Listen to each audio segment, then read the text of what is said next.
Ibrahim Traoré was not born into power. He grew up in a small town in Burkina Faso, in a house made of mud bricks, surrounded by dry fields and dusty roads. His family was honest and hardworking. They taught him about loyalty, respect, and never turning your back on the people who trust you.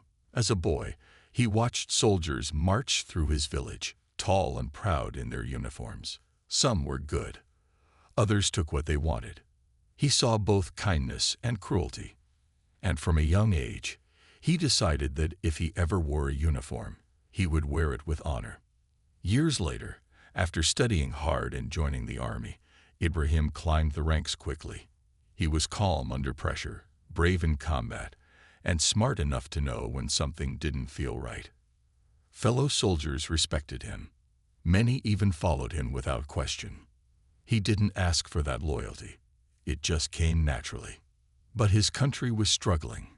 Jihadist attacks were getting worse. Foreign companies were taking gold and giving little back. Leaders made promises they never kept. People were tired, angry, and afraid. The streets of Ouagadougou, the capital, echoed with protests. Everywhere he went, Ibrahim saw signs of a nation on the edge. Then came the coup. In 2022, Ibrahim and a group of young officers made a bold move. They overthrew the government. There were no long speeches, no bloody battles, just a quiet takeover, swift and clear. Some called it dangerous. Others called it necessary. But to many, it felt like hope. As the new president, Ibrahim promised to do things differently. He wore simple clothes. He walked among the people. He said he would stand up to foreign powers and take the fight to the terrorists who threatened villages and schools. Many cheered. Even those who doubted him had to admit he looked serious. But not everyone liked what he was doing. Some foreign leaders began to whisper. They said he was too young, too bold, too close to Russia. Others inside his own government started acting strange, missing meetings, speaking in half-truths. He noticed it, of course. Ibrahim always noticed more than he said. He told his closest team to keep watch, to look not just at enemies from the outside, but from within. And then one day, a name appeared. A familiar name. Not just familiar, family. Moussa Traoré, his cousin. They had grown up together, played soccer under the trees, shared meals, shared dreams. Moussa had also joined the army, though he had taken a different path. More political, more quiet. Ibrahim had brought him close when he took power, trusting him more than most. But now, reports were showing strange movements. Secret meetings, encrypted messages, and money transfers from places that raised too many questions. Ibrahim didn't want to believe it. This was someone he had called brother. Someone who had seen him at his lowest. Someone he had trusted with state secrets. But the signs were too clear. The first crack in the mirror had appeared, and Ibrahim knew one thing for sure. If betrayal had a face, he would have to look into the eyes of someone he once loved like blood. The days after Ibrahim's discovery were heavy with silence. Each step he took in the palace seemed louder, more deliberate. The burden of leadership had always weighed on him, but now it felt like an unbearable load. Every decision was critical. Every word could be a mistake. He tried to focus on the tasks at hand, securing borders, pushing back jihadist groups, improving the country's relations with neighboring states. But in the back of his mind, one thought refused to leave him. His cousin Moussa. They had been so close. Their bond was formed from childhood, shared experiences that tied them together like two pieces of a puzzle. When they were young, they had laughed together, studied together, dreamed together. Their families had lived side by side, eating meals, attending ceremonies, and celebrating victories. In many ways, Moussa had been Ibrahim's closest friend. So the idea of Moussa being a spy was unthinkable. It felt like a betrayal of everything they had been through. How could someone so close, someone who knew Ibrahim's heart, betray him? And yet, the evidence kept piling up.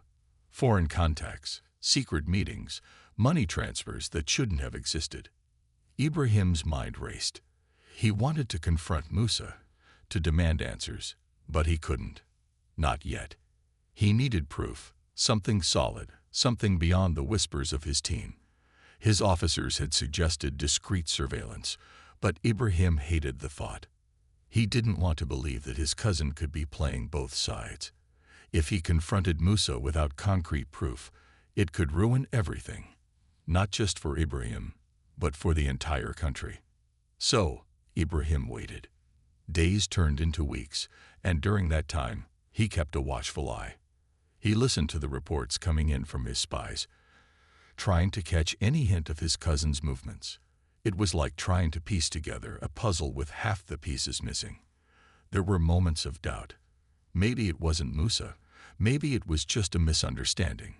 But deep down, Ibrahim knew there was something wrong.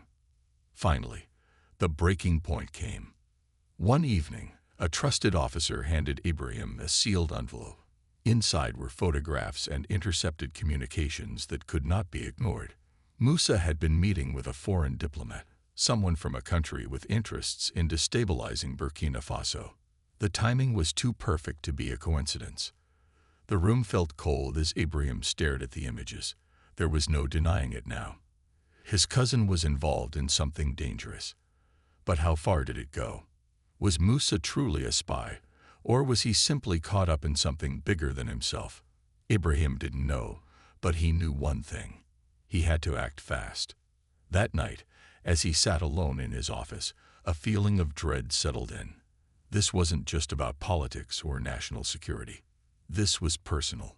Every moment of their shared history, every laugh, and every memory, now felt like a cruel joke. Could he really look his cousin in the eyes and call him a traitor? But there was no time to hesitate.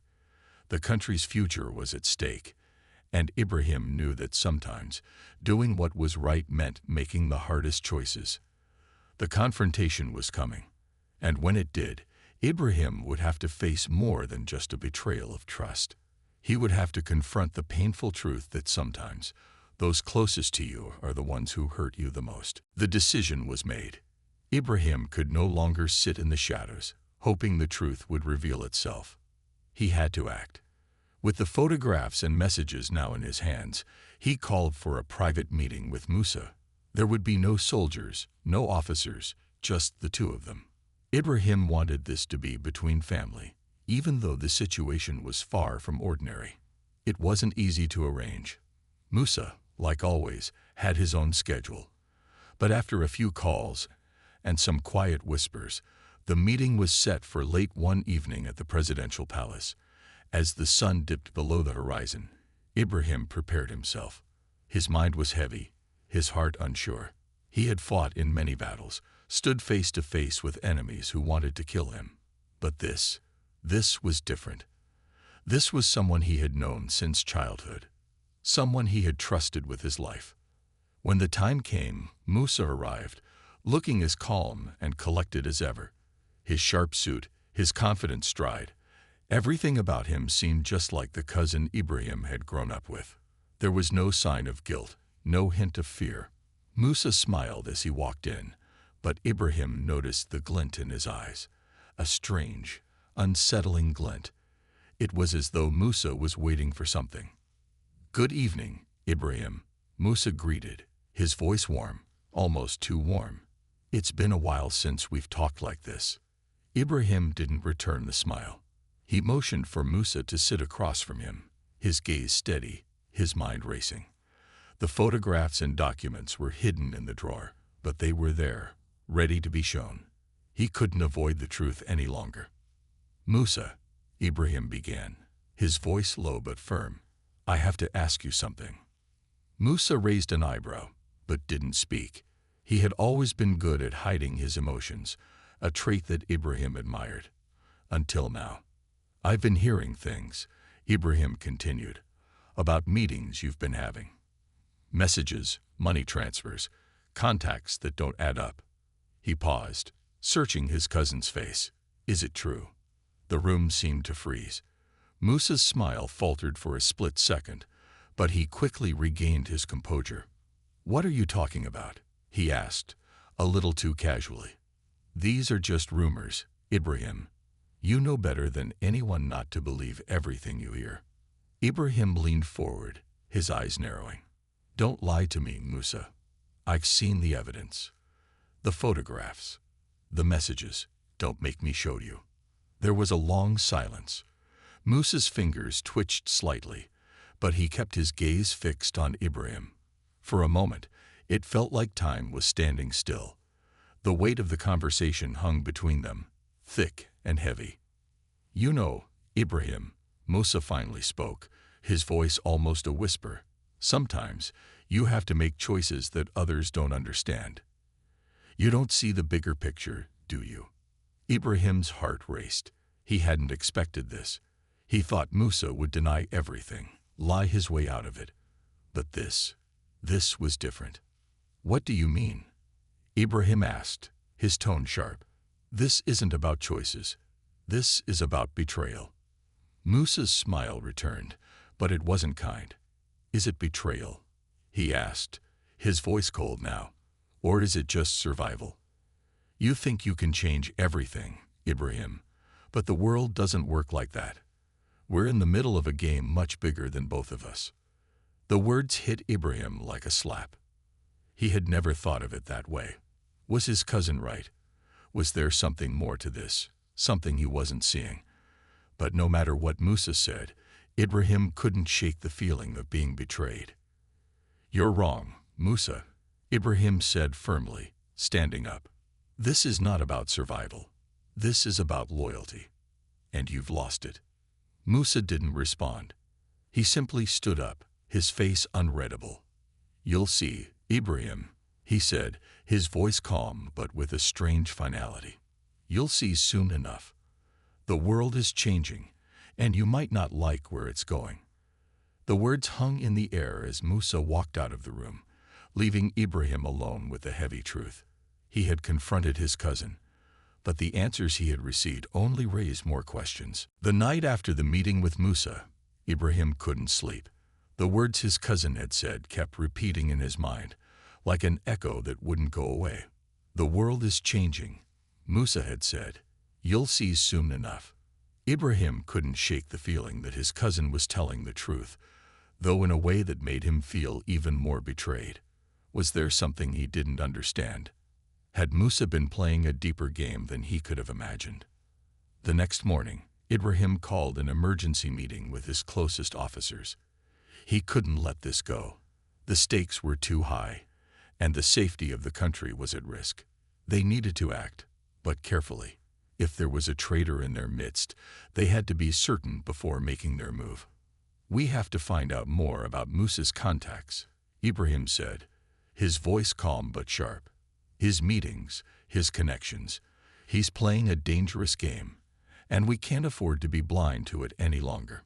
His officers nodded, their faces serious. They had always trusted Ibrahim's instincts, and they knew that when he said something was wrong, it usually was. We'll track every lead, one of them said, but we need to be careful. If Musa is involved in something bigger, we don't want to tip him off too soon. Ibrahim agreed. The last thing they needed was to give Musa a chance to cover his tracks. They would need to move quietly, gathering information in the shadows before making any public decisions. Over the next few days, Ibrahim's team worked tirelessly. They followed every clue, digging deeper into Musa's activities. They found more evidence, hidden meetings with foreign diplomats, encrypted communications, and even financial transactions tied to companies that had interests in destabilizing Burkina Faso. It was clear now, Musa was not just a small player in this game. He was part of something much bigger. But what exactly was that something? And how far did his betrayal go? Ibrahim couldn't help but wonder if he was simply a pawn in a larger scheme. Was this about politics, money, or something darker? One night, as Ibrahim sat alone in his office, a new report came in. It was from an informant deep within the enemy camp, someone who had been watching Musa's every move. The message was brief, but it sent a chill down Ibrahim's spine. Musa has made a deal with the enemy. The coup was only the beginning. The words hit Ibrahim like a punch to the gut. A deal with the enemy. Had Musa been planning this all along? Was his betrayal even worse than Ibrahim had thought? He couldn't afford to let the question linger. The game was dangerous, and Ibrahim knew he had to play it carefully. He couldn't rush into action without fully understanding what he was up against. Ibrahim spent the following days preparing for what he knew would be a difficult confrontation. He couldn't let this betrayal tear the country apart. He needed to act quickly, but he also needed to be sure of every move. The last thing he wanted was to make a mistake that could cost the lives of innocent people. As the days passed, Ibrahim's mind grew more focused. He had always been a man of action, but now he had to think like a strategist. The stakes had never been higher, and the consequences of failure were unimaginable. If he lost this game, he could lose everything. He knew one thing for certain: Musa was not just his cousin anymore. He was a threat to the country, and Ibrahim would do whatever it took to protect Burkina Faso, even if it meant facing the hardest decision of his life. The tension in the air felt thick, like a storm that had been brewing for days, just waiting to explode. Ibrahim was ready to make his move, but he knew that one wrong step could cost him everything. His officers had gathered the evidence, and now it was time to confront Musa. But this time, it wouldn't be a casual meeting. It would be a reckoning. Ibrahim had never been one to back down from a fight, but this wasn't just any fight. This was a battle for his country, for his honor, and for the future of Burkina Faso. Musa had crossed a line, and Ibrahim had no choice but to stop him. For the past few days, Ibrahim had been tracking every move his cousin made. There had been no more secret meetings, no more hidden messages. But that didn't mean Musa was done. Ibrahim had a feeling that the real plan was about to unfold, and he had to be ready. He couldn't afford to wait any longer. One evening, as the sun began to set, Ibrahim received a call. His officers had located Musa, and he was meeting with a high-ranking official from a foreign government, someone whose country had shown interest in Burkina Faso's resources. This was the moment Ibrahim had been waiting for.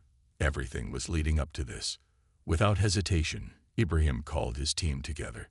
"This is it," he said, his voice steady but firm. "We have to move now. We cannot let Musa slip away." His officers nodded, and the plan was set in motion. They would follow Musa closely, keep him under surveillance, and when the time was right, they would make their move. They couldn't afford to let anyone else get involved. Not yet. This was personal. They tracked Musa's movements through the city, following him from a distance. Ibrahim's heart pounded in his chest as they got closer. This was the moment he had dreaded but also knew was coming. He couldn't help but think back to their childhood, how they had laughed together, shared meals, and dreamed of a better future for their country. It was all a lie, and the weight of that truth felt unbearable. The meeting took place in a quiet, hidden building on the outskirts of the city. As Musa entered, Ibrahim's officers took their positions. They were ready. But Ibrahim didn't just want to capture Musa. He needed answers. He needed to hear his cousin's side of the story, to understand why he had chosen this path. If Musa was going to betray him, Ibrahim wanted to know why. As the meeting began, Ibrahim made his move. With his team close behind, he entered the building, moving silently through the shadows. His breath was steady, but his mind was racing. Everything he had worked for, everything he had built, was on the line. Inside, Musa was sitting across from the foreign official, speaking in hushed tones. The room was dimly lit, and the air felt heavy with tension.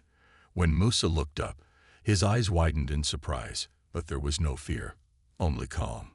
"So you found me," Musa said, his voice low. "I knew this day would come." Ibrahim stepped forward, his heart pounding. "You've betrayed me, Musa," he said, his voice cold. "You've betrayed the country, and you've betrayed everything we've worked for. Why?" For the first time, there was a flicker of hesitation in Musa's eyes, but it quickly disappeared. "You don't understand, Ibrahim," he said quietly. This isn't just about you. This isn't just about Burkina Faso. This is about something much bigger. I'm not the enemy here. You are."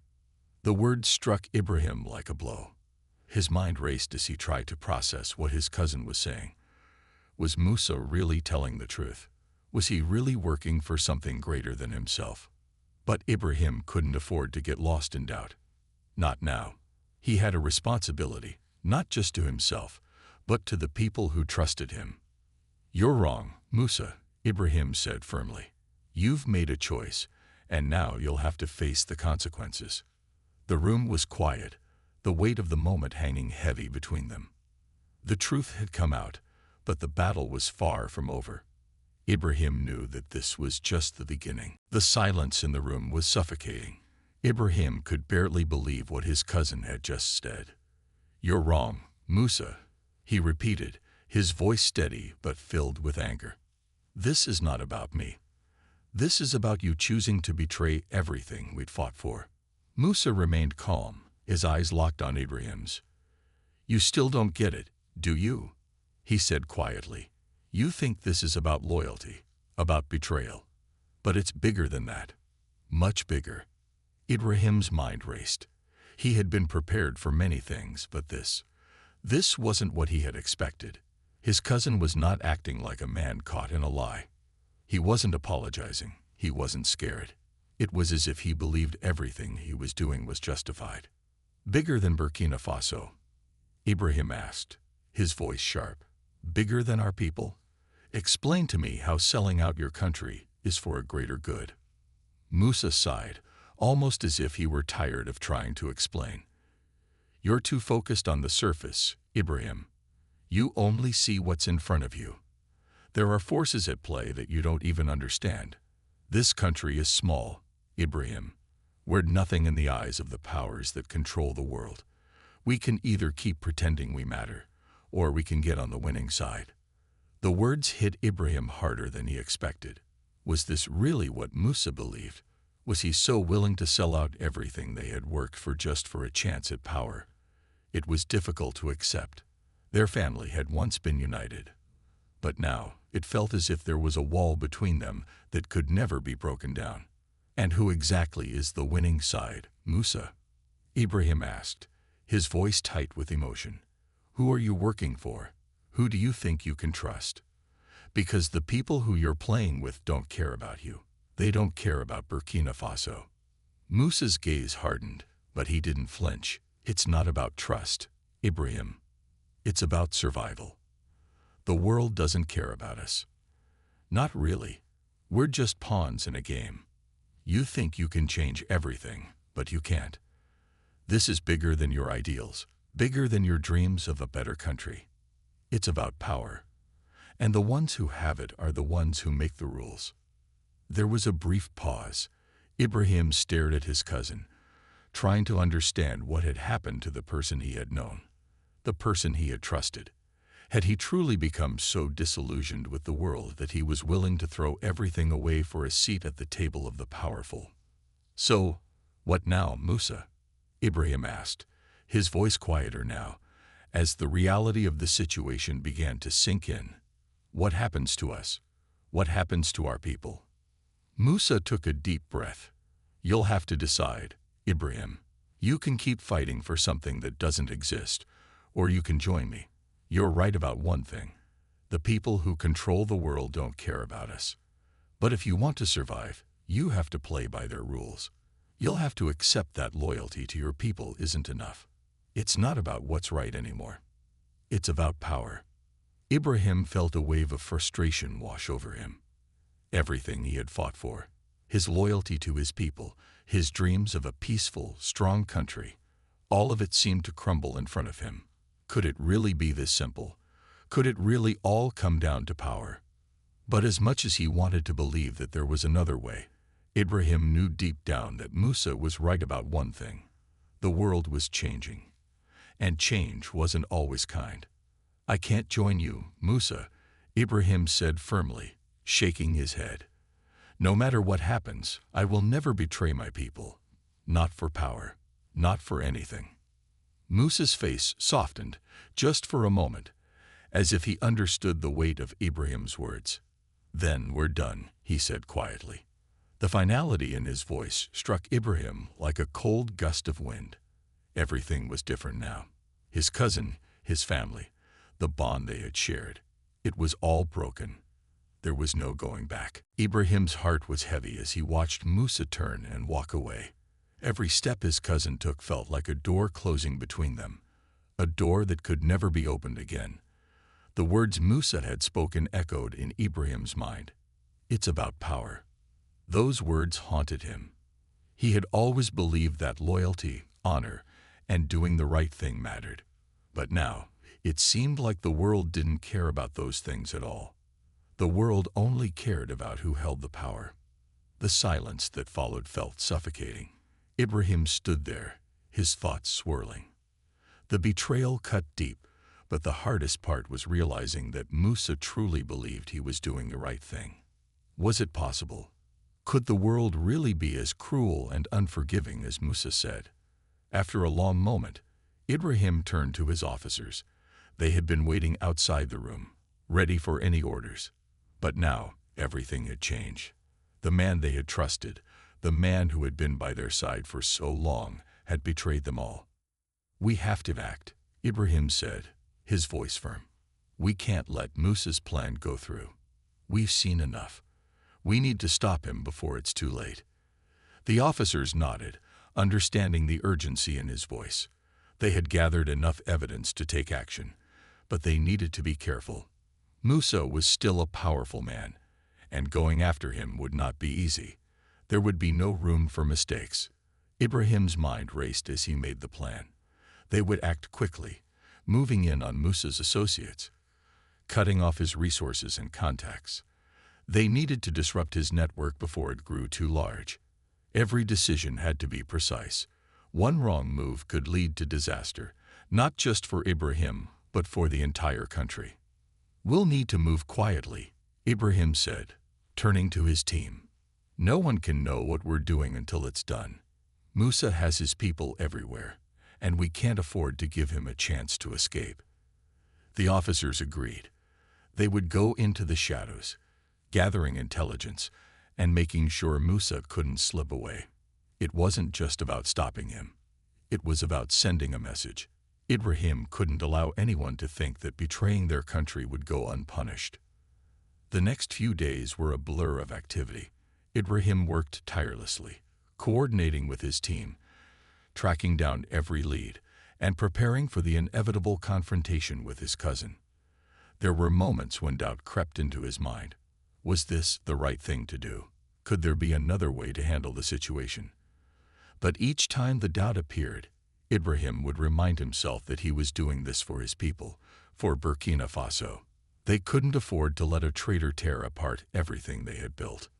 One evening, as Ibrahim sat alone in his office, he received a message. It was from one of his most trusted informants. The message was short but clear. "Musa is planning to leave the country tonight. He's already making arrangements." The words hit Ibrahim hard. This was it. Musa was trying to escape.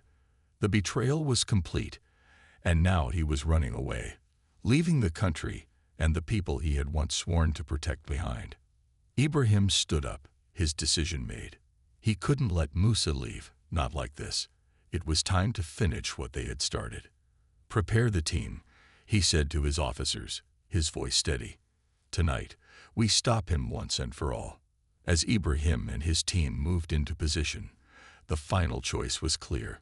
He had already lost his cousin, and now he had to ensure that the country would not fall into the wrong hands. The stakes had never been higher. If they failed, everything they had fought for would be lost. The night was dark, with only the faint glow of streetlights cutting through the quiet streets of the city. Ibrahim stood at the edge of the parking lot, his eyes scanning the area. His team had already taken their positions, silently waiting for the signal. This was the moment that would decide everything. Musa was about to leave the country, and Ibrahim couldn't let that happen. If he escaped, it would not just be a personal loss. It would be a loss for the entire nation. His cousin's betrayal couldn't go unanswered. There was too much at stake. Ibrahim's heart raced, but his mind was calm. He had prepared for this. Every step had been carefully planned, every move thought out. There would be no mistakes tonight. As they watched, a black car pulled into the parking lot. It was the one they had been waiting for. The car stopped, and a figure stepped out.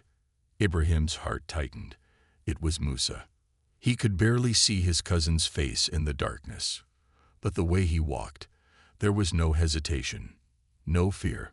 Musa was acting as if he was already sure of his escape. Ibrahim felt a sharp pang of anger. How could his own flesh and blood be so sure of himself, knowing what he was about to do? How could he think that he could just leave without facing the consequences? Ibrahim motioned to his team, signaling them to move into position. They spread out, surrounding the area quietly, ensuring Musa had nowhere to run. The plan was simple: stop Musa from leaving, confront him, and bring him in.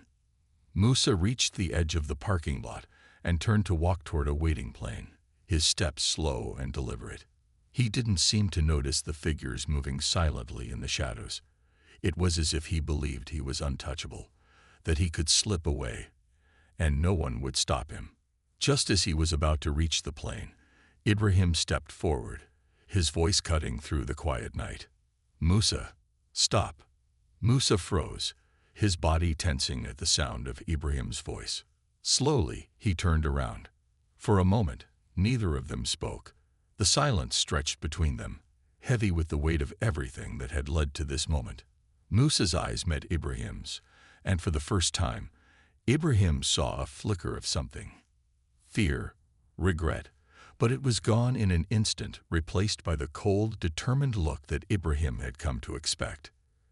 "You can't stop me, Ibrahim," Musa said, his voice steady but filled with tension. "It's too late for that. You don't understand what's at stake. You never did." "I understand more than you think," Ibrahim replied, his voice low but firm. "I understand that you sold out your own country, and I understand that you're leaving everyone behind for your own gain." Musa's face hardened, but there was a brief flicker of something else in his eyes. Guilt, maybe, or the recognition that the game was over. He had no more cards to play. "This isn't about me, Ibrahim," Musa said quietly. "This is about survival. You wouldn't understand."